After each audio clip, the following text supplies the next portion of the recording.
तो कल हम लोगों ने आवाज। अष्टांग हृदयम का स्वाध्याय कर रहे थे। हम लोगों ने कल आई थिंक 5वें श्लोक तक हम लोगों ने देखा था। और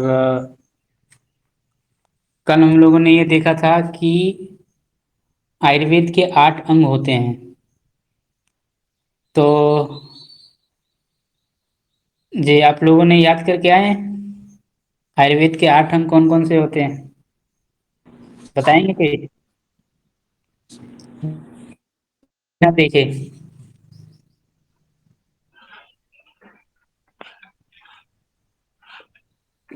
मनोज जी? हाँ जी, वो सुमन जी ने माइक खोला था अपना। हाँ हाँ जी सुमन जी, बताइए हाँ आयुर्वेद के 8 अंग। हाँ हाँ। काय चिकित्सा हम्म। और कौमार भृत्य, बाल तंत्र मतलब। कुमारभृत, ठीक है। हाँ, और तीसरा गृह चिकित्सा। और ठीक है। चौथा शालाक्य तंत्र। हम्म। पांचवा शल्य तंत्र। हम्म। छठवा आगत तंत्र। हम्म। और ये रसायन तंत्र और वाजीकरण तंत्र। 7 हुआ। नहीं, ये रसायन तंत्र और वाजीकरण तंत्र। एक छूट रहा है। छूट रहा है। हो गए 8। हो गया, हो गया। 8 हुआ। हाँ काय जी, हो आपने गए। बोला, काय? हाँ हाँ, बोला था। ठीक हाँ, वो ठीक है। तो स्टार्टिंग में पहले ही था। मनोज जी, काय चिकित्सा क्या होता है? ये जो अग्नि से रिलेटेड होता है, जैसे बुखार हो गया, अग्नि बढ़ गई शरीर में, या अग्नि घट बिल्कुल। गई, अग्नि से रिलेटेड जो भी बीमारियां हैं जी। वो काय अग्नि चिकित्सा को के अंदर ध्यान आती में रख करके जो चिकित्सा जिस भी शास्त्र में वर्णन किया जाता है उसको काय चिकित्सा के नाम से बोलते हैं। अगत तंत्र क्या होता है? अगत तंत्र? है। विष से रिलेटेड जो है, मतलब जी। जहर वगैरह जो शरीर में चला जाता है, सर्पदंश हो गया, या कुछ भी हमने जड़ी बूटी खा ली जो जहरीली है, जी जी जी, बिल्कुल। उससे रिलेटेड जो है वो अगत तंत्र। बाल तंत्र क्या होता है सुमन जी? बाल तंत्र? मतलब बालकों से संबंधित जो मतलब उपाय किया जाता है, जैसे उनके विकास के लिए, या फिर जैसे कि माँ के दूध से वो पोषित नहीं हो रहे हैं तो उनमें क्या दोष है। उनके रहने की जगह को मतलब देख रेख करना, उनके खाने पे हर तरह से मतलब उनको कुपोषित हो इसके द्वारा और जो मतलब जिसके माँ द्वारा का स्तन का दूध का शोधन भी उसमें आ जाएगा। वही वही। ठीक है। शालक्य तंत्र क्या होता है मनोज जी? शालक्य तंत्र? शालक्य, ये जो अपना गर्दन से ऊपर के का भाग है, हम्म, उससे रिलेटेड जितने भी रोग हैं, आंख, जी नाक, कान, बिल्कुल बिल्कुल। मुंह, ये सब। बिल्कुल। भूत विद्या क्या होती है सुमन जी? भूत विद्या? हाँ, भूत विद्या जो मतलब सूक्ष्म जीव होते हैं, तो उनसे होने वाले जो रोग उत्पन्न होते हैं तो उसका निदान करने के लिए जो क्रिया का उपयोग किया जाता है उसे भूत विद्या कहते हैं। आयुर्वेद में ना निदान का मतलब होता है कारण। ठीक है। निदान ये कारण। जो हाँ, प्रचलित अर्थ में जो आजकल जो बोलते हैं ना मेरे रोग का निदान करिए, तो निदान हम्म, प्रचलित अर्थ में निदान मतलब चिकित्सा कहते हैं, लेकिन आयुर्वेद में जहां पर भी निदान आएगा ना, तो निदान हम्म। का मतलब होता है कारण। ठीक है। अच्छा। हम्म। रसायन तंत्र मनोज जी? रस। ये जो मतलब बुढ़ापे में अपना यौवन थोड़ा बढ़ाने के लिए कह लीजिए, मतलब बुढ़ापे से रिलेटेड जितने भी रोग हो गए, या हम्म। उसमें थोड़ा हम्म। यौवन, मतलब जैसे च्यवनप्राश लेते हैं बुढ़ापे में ज्यादा, मतलब वो बिल्कुल। यौवन को बरकरार रखता है। तो हम्म। उस तरह के जो भी उपचार हैं या क्रियाएं हैं वो रसायन तंत्र बुढ़ापे में। से होने वाले जितने भी रोग हैं उन सब में यदि मुझे अगर इलाज करवाना है तो किसके पास जाना पड़ेगा मुझे? कौन से अंग वाले के पास? किसके विशेषज्ञ के पास जाना पड़ेगा? ये रसायन तंत्र। रसायन तंत्र वालों के पास। वहाँ पे रसायन चिकित्सा वहाँ पे प्रयोग होगा। ठीक है। हाँ जी। वाजीकरण तंत्र क्या होता है मनोज जी? वाजीकरण तंत्र। ये जो धातु होती है अपने शरीर की उसको पुष्ट करने के लिए, बिल्कुल और बिल्कुल। तो संतान उसमें वो भी प्राप्ति आ के लिए। जाएगा। हाँ, नपुंसकता भी आ जाएगी उसमें, बच्चा नहीं हो रहा जी है, वो सब चीजें आ जाएंगी उसमें जैसे। जी। तो ये कुल मिलाकर के आयुर्वेद के 8 अंग हम लोग अभी देख रहे थे। आप लोगों ने बहुत अच्छी तरीके से पढ़ कर आए, बहुत अच्छा लगा। अब जो है हम आगे बढ़ते हैं।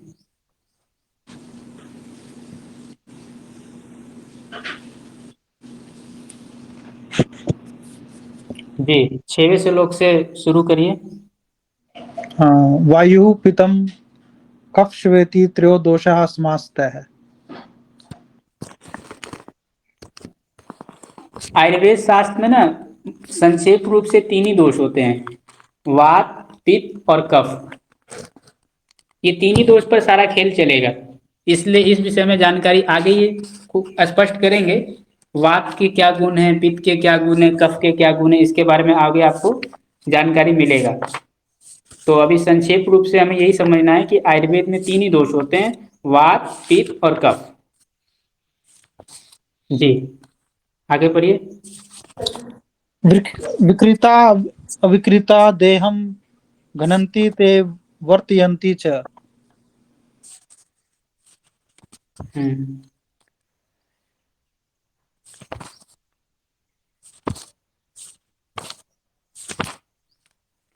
पहली बात तो ना आप लोगों को एक चीज बताना था मुझे, उससे पहले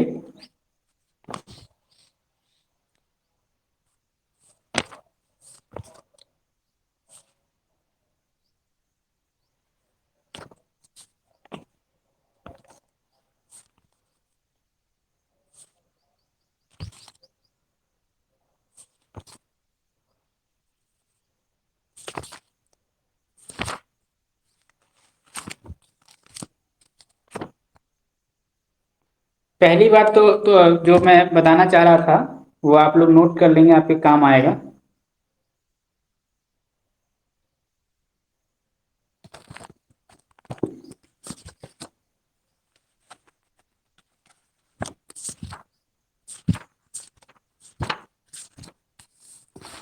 जो हम लोग जो आयुर्वेद पढ़ रहे हैं ना, तो आयुर्वेद का प्रयोजन क्या है, उद्देश्य क्या है, लक्ष्य क्या है?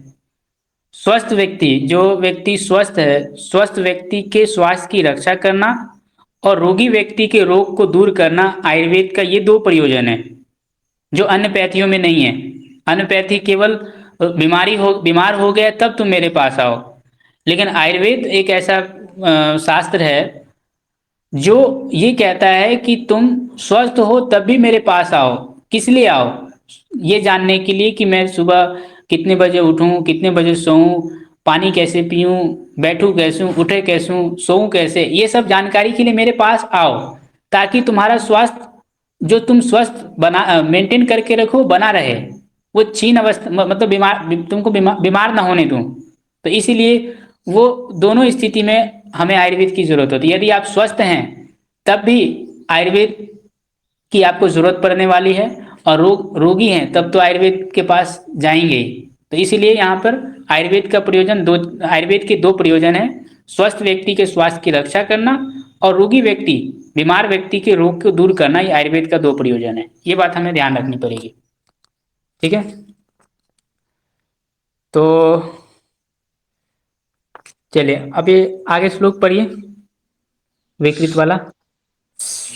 विकृता विकृता देहम घनन्ति ते वर्तयन्ति च।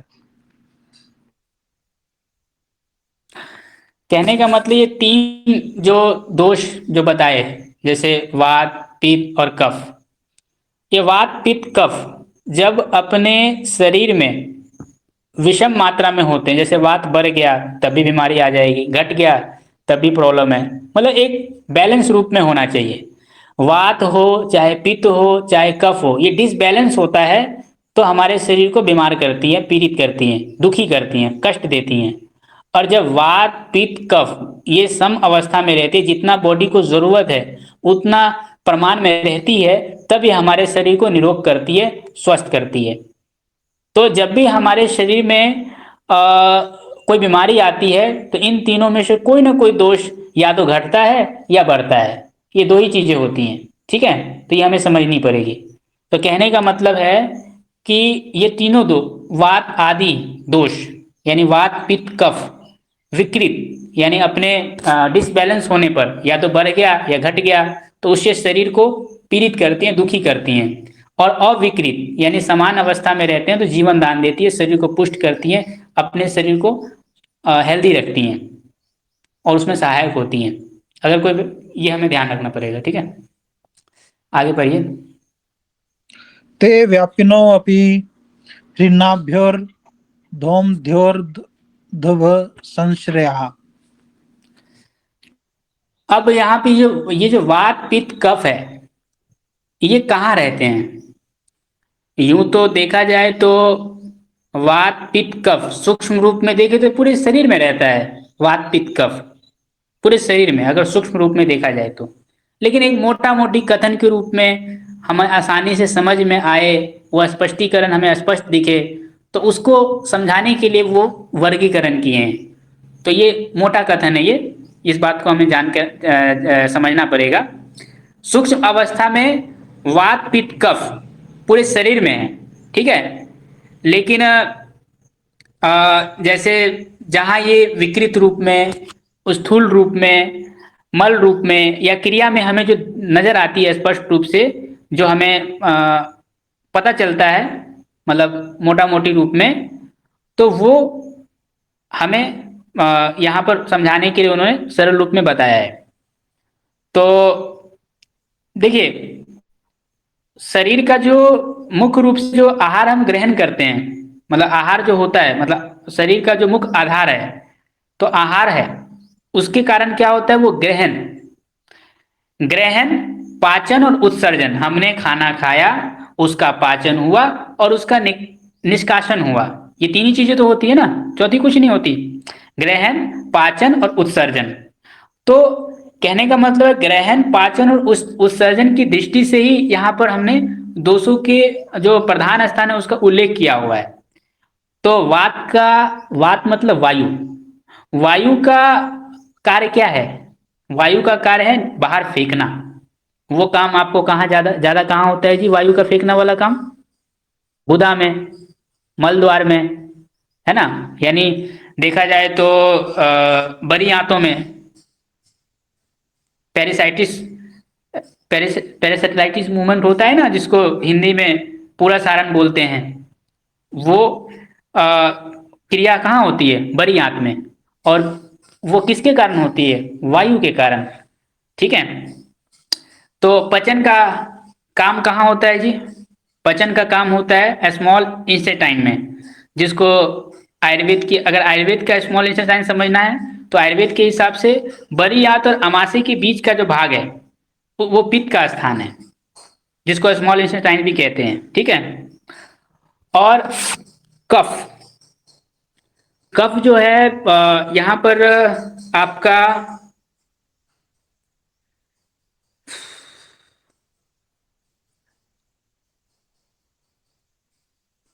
कफ जो है, जिसमें आपका जो अन्न है वो आधा अधपक्व ही रहता है, वो अमाशय है। तो अमाशय कफ का स्थान, यानी चरक में कफ का प्रधान स्थान उरु बतलाया है। ठीक है।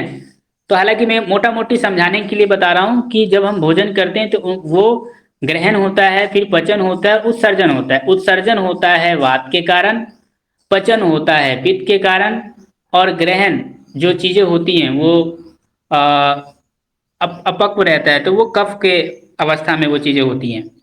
तो यहाँ पर अब हम महर्षि वाग्भट जी ने जो बताए हैं कि यूं तो सूक्ष्म रूप में वात आदि दोष सदा समस्त शरीर में व्याप्त रहते हैं, फिर भी मोटा मोटी समझाने के लिए नाभि से निचले भाग में वायु का, नाभि से निचले भाग में वायु का, जिसमें गुदा आ गया, कमर हो गया, इसमें वात रहता है। क्योंकि अब कमर में क्योंकि बात यह है, देखिए वात का स्थान महर्षि सुश्रुत जी ने श्रोणी और गुद बताया है। तो उसका कारण क्या है कि वायु का काम निकालना है, जैसे मैंने पहले कहा, बाहर फेंकना होता है। तो ये कार्य जो है ना सबसे अधिक जो है आपका लार्ज इंटेस्टाइन में होता है, जहाँ पर पक वस्तुएं, जो अन्न के ऊपर जो पाक क्रिया होने के बाद जो बचा हुआ अवशिष्ट पदार्थ है, त्याज वस्तुएं हैं, उसको मतलब आती है, वो निकालती है उसको, इसलिए इसको पकवाशय भी बोलते हैं। ठीक है, क्योंकि वहां पर जो है पक वस्तुएं त्याज वस्तुओं के रूप में आती है। ठीक है, इसको स्थूल अन्न भी बोलते हैं। तो जब मल निकलता है तो बड़ी आंत जो है क्रिया करती है, पेरिस्टाइसिस मूवमेंट करते हैं, पूरा सरण जिसको बोलते हैं, उसको बाहर फेंकते हैं। पेरिस्टाइटिस क्रिया द्वारा वो मल जो है बाहर फेंका जाता है। इस क्रिया में जो है ना कमर का जो वात नाड़ी है वो भी सहायता करती है, इसलिए कमर, गुदा यानी नाभि के नीचे वाला जो भाग है वो वात का स्थान महर्षि भागवत जी ने मोटा मोटी समझाने के लिए बताया है। नाभि और हृदय के बीच में पित्त का स्थान है, वहां पे पाचन का क्रिया होता है। ठीक है, और हृदय के ऊपरी वाले भाग में कफ का स्थान भागवत जी ने बताया है। और आगे ना आगे जाकर के यही बताएंगे कौन से अंग में किस किस दोष की प्रधानता रहती है। कान में कौन से दोष की प्रधानता है, कटी में कौन से दोष की प्रधानता, ये सब आगे आपको बताएंगे। हड्डियों में कौन से दोष की प्रधानता रहती है, रक्त में कौन से दोष की प्रधानता रहती है, ये सब आगे बताएंगे। अभी ये मोटा मोटी स्थूल रूप से शरीर के हिसाब से डिवाइड करके बता रहे हैं। ठीक है, आगे पढ़िए। व्योहरा त्रिभुक्तानाम ते अंत मध्यादिगा क्रमात्।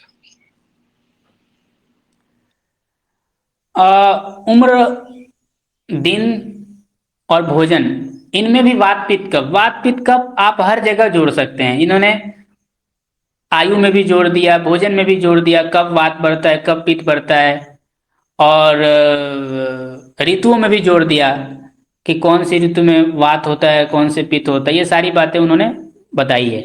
तो यहाँ पर इस तरीके से देखिए, यदि देखा जाए तो वात पित्त कफ जिंदगी भर हमारे बॉडी में रहता है, पूरे शरीर में, लेकिन ये मोटा मोटी प्रधानता के हिसाब से बताया जा रहा है। अवस्था का अंतिम भाग यानी वृद्ध अवस्था में वात की प्रधानता रहती है। दिन का अंतिम भाग यानी कि शाम के 2 से 6 बजे वात वात का अधिक प्रकोप मिलता है, मतलब वात की प्रधानता रहती है, वात अधिक बड़ा मिलता है। रात्रि का अंतिम भाग यानी 2 से 6 बजे वात मिलता है। और अन्न पचने का अंतिम काल, अन्न पचने के बाद जब वो काल होता है वायु का प्रकोप रहता है। जैसे अगर हम भोजन के पचने का काल 6 घंटा माने तो 6 घंटा माने तो यानी कि 2 घंटा 4 घंटा, 4 घंटा के बाद जो लास्ट का 2 घंटे का जो काल है ना वो आपका वात का काल है।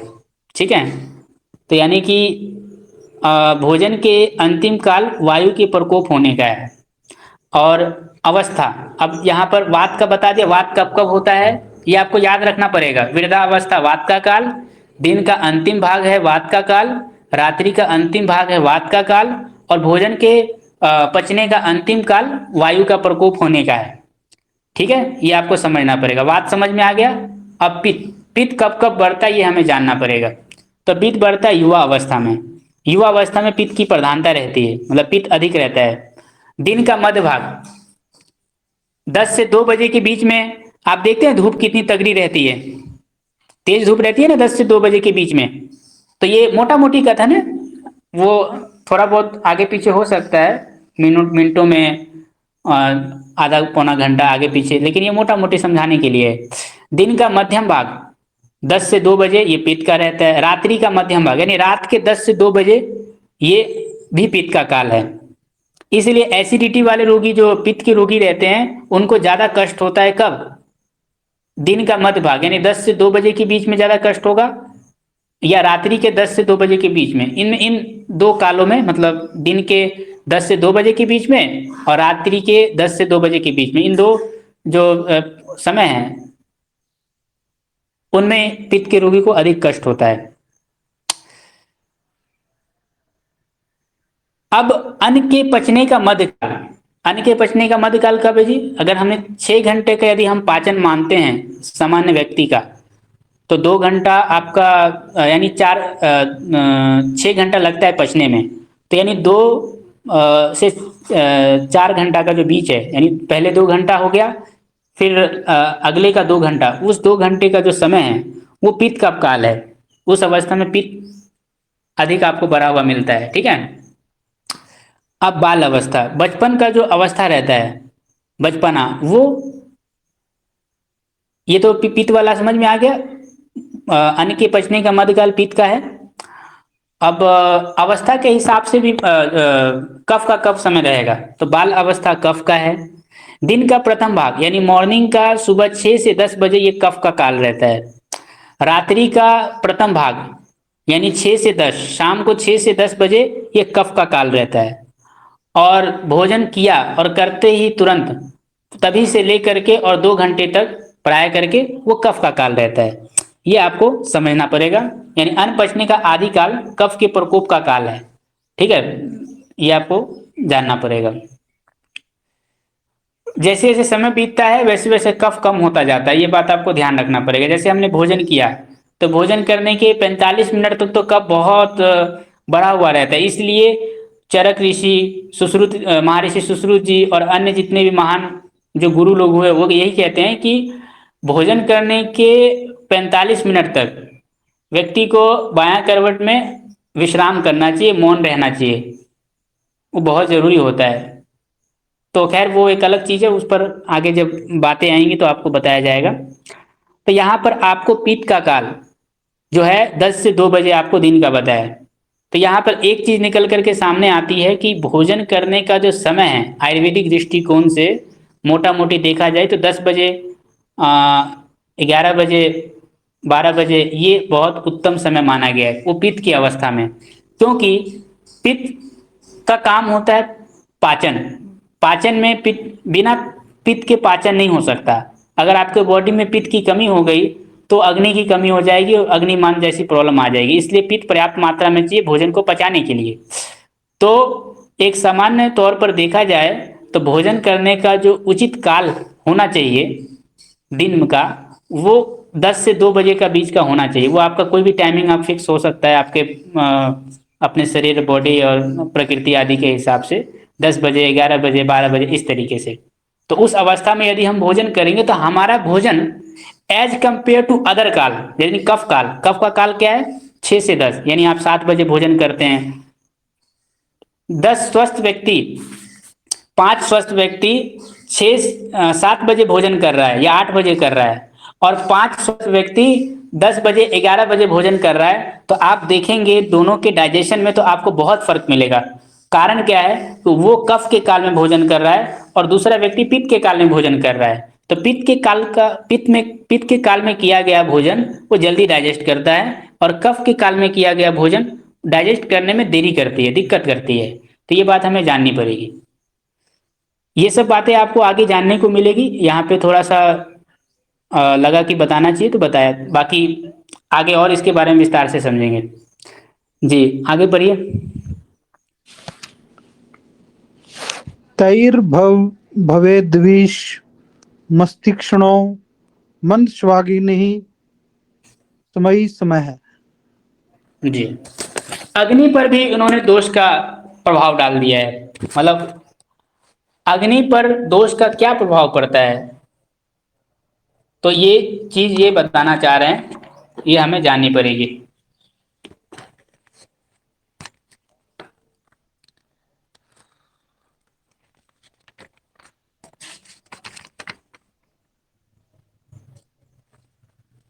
तो पहली बात तो हमें ये जानना पड़ेगा कि अग्नि 4 प्रकार की होती है।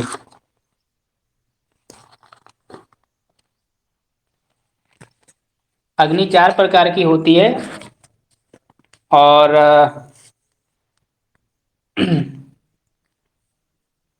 तीक्ष्ण अग्नि होती है, मंद अग्नि होती है, विषम अग्नि होती है और सम अग्नि होती है। ठीक है। तो यदि वायु अगर अग्नि में वात अग्नि वात दोष से दूषित हो गया है तो विषम अग्नि हो जाती है। अग्नि में पित्त अधिक हो जाता है, पित्त दोष से दूषित हो गया है तो तीक्ष्ण अग्नि हो जाती है और कफ के कारण अग्नि मंद हो जाती है। और यदि तीनों दोष समान अवस्था में हो तो अग्नि सम हो जाती है। तो अब क्या होता है ये विषम अग्नि, क्या होता है ये मंद अग्नि, ये आपको जानना पड़ेगा। सरल रूप में समझिए। विषम अग्नि उसको बोलते हैं, जैसे मान लीजिए कई लोग ऐसे कहते हैं, वैद्य जी कभी तो मुझे बहुत तेज भूख लगती है और कभी बिल्कुल नहीं लगती। ये विषम हो रही है, अग्नि विषम हो रही है, मतलब एक जैसा भूख नहीं लग रहा है, कभी कम कभी ज्यादा। कभी ज्यादा खा लो वो भी पच जाता है और कभी थोड़ा खा लो वो भी नहीं पचता है। जैसे हवा, हवा कभी तेज कभी स्लो बहती रहती है, उसका कोई स्थिरता नहीं रहता। ऐसे ही अग्नि में जब वायु की अग्नि में जब वात के कारण वायु के कारण अग्नि की स्थिरता नहीं थी, कभी तो बढ़ जाएगा कभी घटा हुआ मिलेगा, एक जैसा नहीं मिलेगा आपको। तो इसको इस स्थिति को बोलते हैं विषम अग्नि। तीक्ष्ण अग्नि किसको बोलते हैं?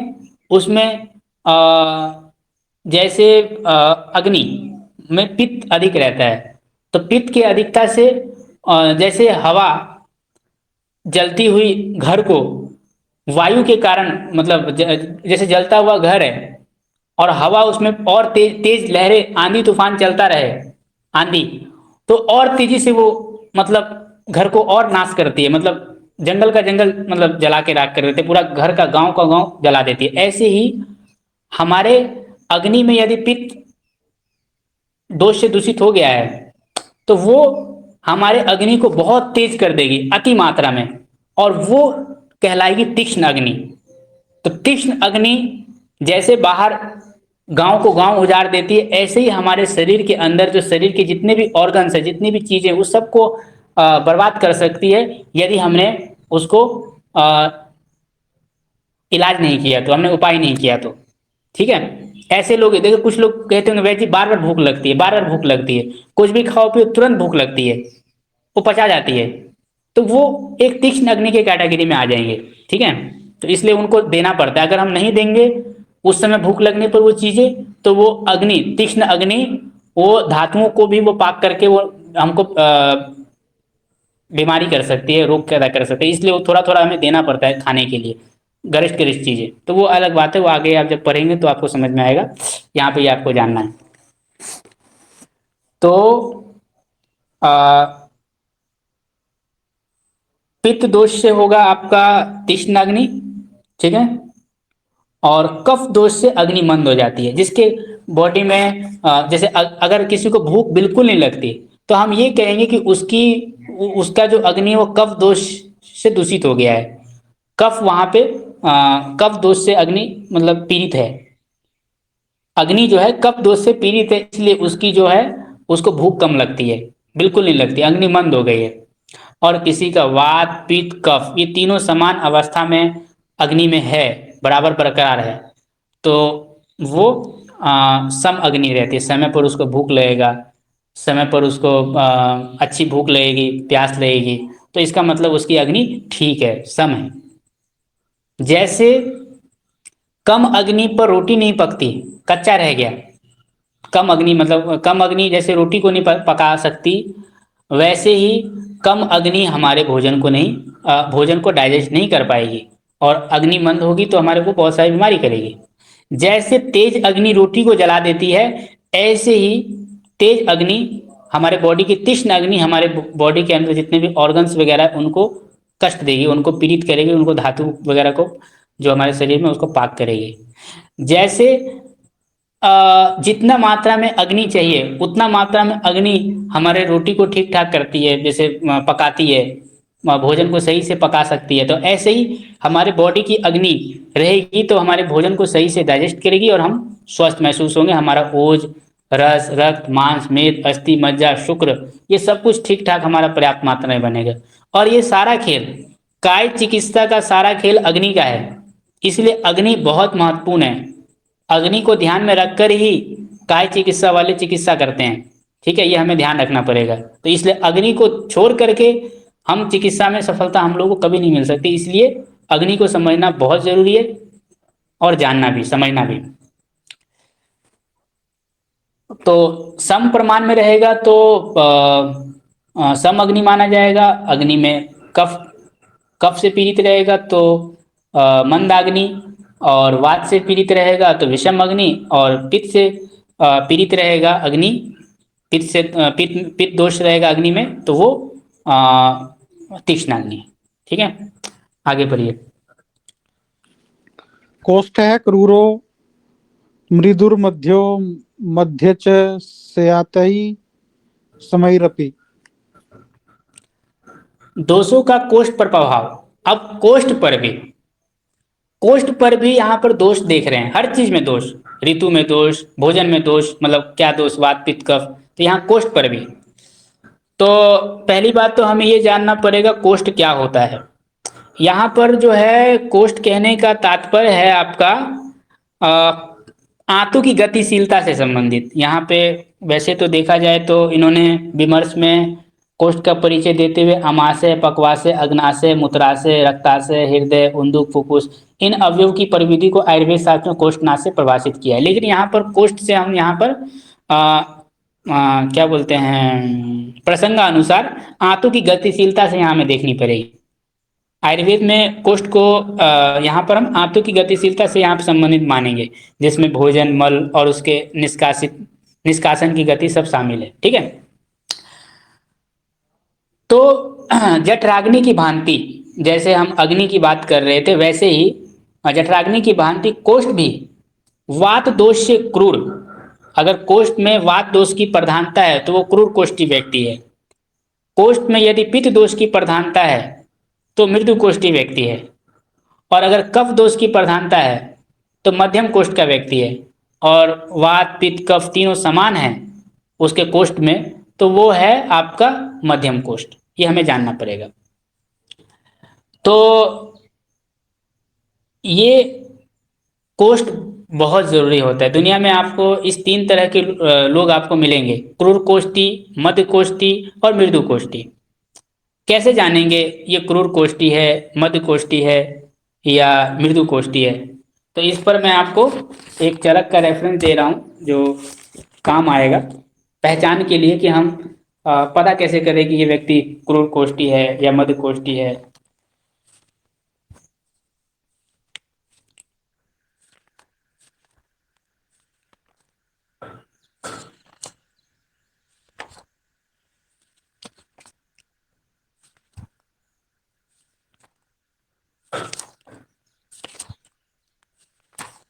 चलिए, मैं वैसे मिल नहीं रहा है, मैं आपको ऐसे ही बता देता हूँ, कल मैंने पढ़ा था इस चीज को।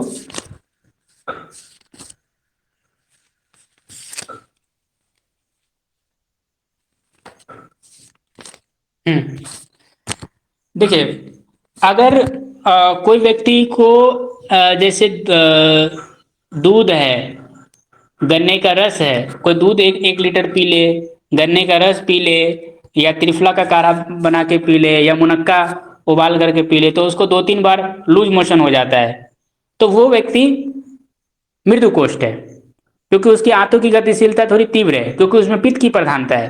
ठीक है,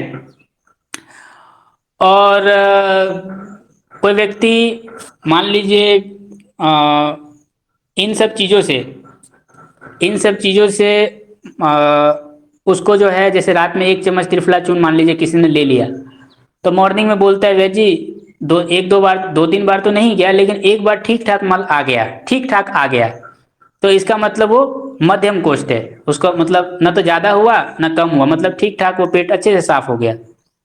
और कोई व्यक्ति कहता है वैद जी मैं त्रिफला भी खा लेता हूँ, दूध भी कितना पी लूँ, दही का ये क्या बोलते हैं खिचड़ी भी खा लूँ, और अमलतास वगैरह भी ले लो, तब भी मेरा कुछ होता नहीं है, तो वो व्यक्ति क्रूर कोष्ठी है, क्योंकि उसके कोष्ठ में वायु की प्रधानता है। तो ऐसे आपके लोग मिलेंगे। तो हमें बहुत जरूरी है जानना कि ये व्यक्ति क्रूर कोष्ठी है, मध्य कोष्ठी है या मृदु कोष्ठी है। अब मृदु कोष्ठ वाले को अगर आप तीव्र रेचक चीज दे देंगे तो वो हानि कर जाएगा, उसको 10 ज्यादा ला देगा। और क्रूर कोष्ठी वालों को आप मृदु मृदु औषधि कम मात्रा में देंगे तो उसका कुछ होने वाला नहीं है, कुछ साफ होने वाला नहीं है। तो ये हमें जानना पड़ेगा। तो आप लोग देखिएगा, पहचान करिएगा आप किस कोष्ठ के हैं, मृदु के हैं, मध्य के हैं या क्रूर के हैं। ठीक है। तो क्रूर कोष्ठ वाले को आसानी से पेट साफ नहीं होता है, उसकी अलग उसमें आंतों में वायु की प्रधानता रहती है, इस वजह से। ठीक है। और जिसके शरीर में तीनों दोष सम रहते हैं, जिसके कोष्ठ में, तो वो क्या बोलते हैं, ये मध्यम कोष्ठ रहता है। ठीक है। तो अगर आपको जानना है कि ये व्यक्ति क्रूर है, मध्यम है या मृदु है, तो रात में 1 चम्मच त्रिफला चूर्ण दे दीजिए। त्रिफला चूर्ण देने से अगर 2-3 बार उसका पेट साफ हो गया तो इसका मतलब मृदु कोष्ठी है। अगर 2-3 बार ना हो के एक बार ठीक ठाक मल आया, थोड़ा ढीला आया, हल्का मतलब साफ अच्छे से हुआ, पहले के मुकाबले ठीक हुआ, तो व्यक्ति मध्यम कोष्ठ है। और कोई व्यक्ति अगर बोलता है कि नहीं कुछ नहीं हुआ मेरा इससे, तो कुछ भी नहीं हुआ, तो इसका मतलब वो क्रूर कोष्ठी है। तो ये आपको जानना पड़ेगा। ठीक है। पहचान के लिए बताया मैंने आपको।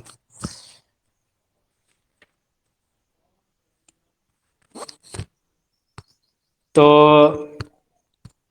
अब जो बताया है, इनमें से किन्हीं को कुछ पूछना हो तो पूछ सकते हैं।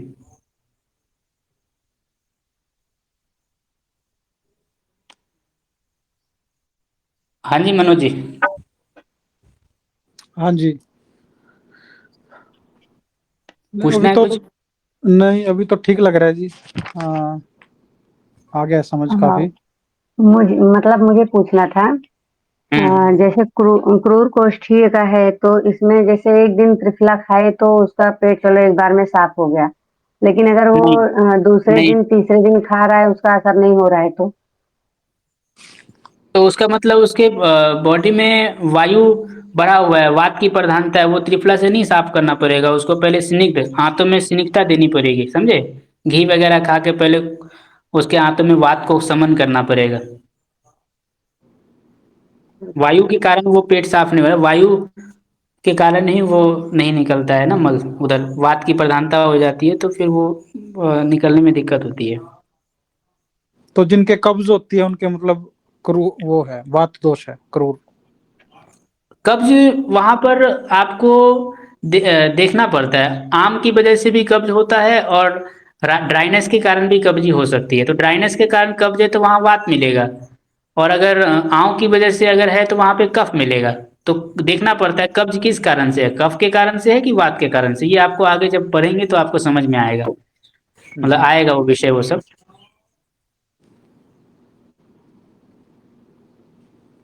अभी तो टर्मिनोलॉजी की बात हो रही है, अभी तो फिलहाल हम जो कर रहे हाँ, हैं। अभी अभी मोटा मोटी चल रहा है, अभी ये सूत्र हाँ। सूत्र रूप में ही बताया जा रहा है, विस्तार आगे हाँ। आपको मिलेगा इसका।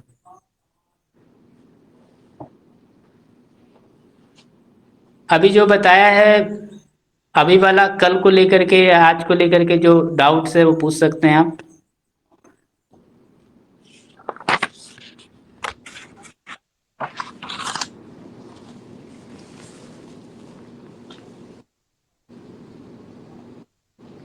तो ये जैसे स्वस्थ व्यक्ति जो भोजन के टाइमिंग मतलब हम्म।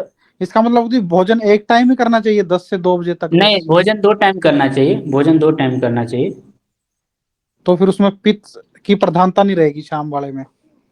शाम वाले में पित्त की नहीं रहेगी, वायु के कारण भी तो वो काम होता है ना। शाम को हम चलते टहलते घूमते हैं तो उस समय स्रोत खुले रहते हैं, तो इसलिए पच जाता है।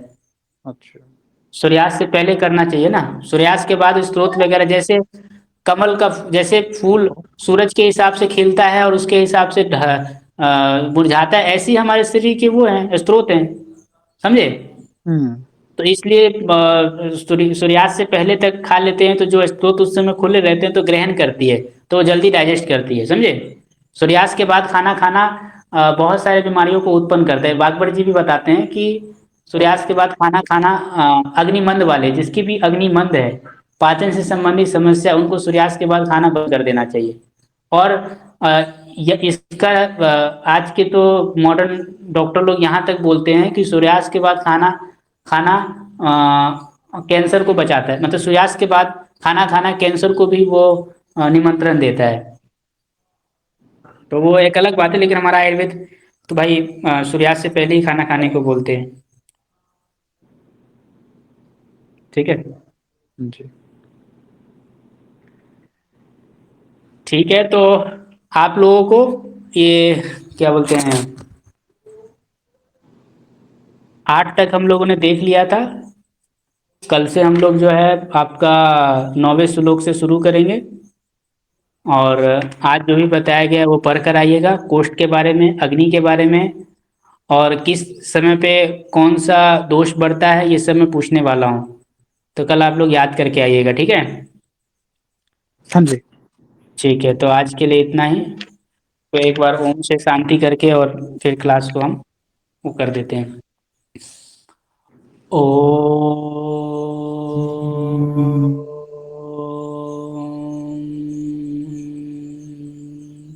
शांति शांति शांति।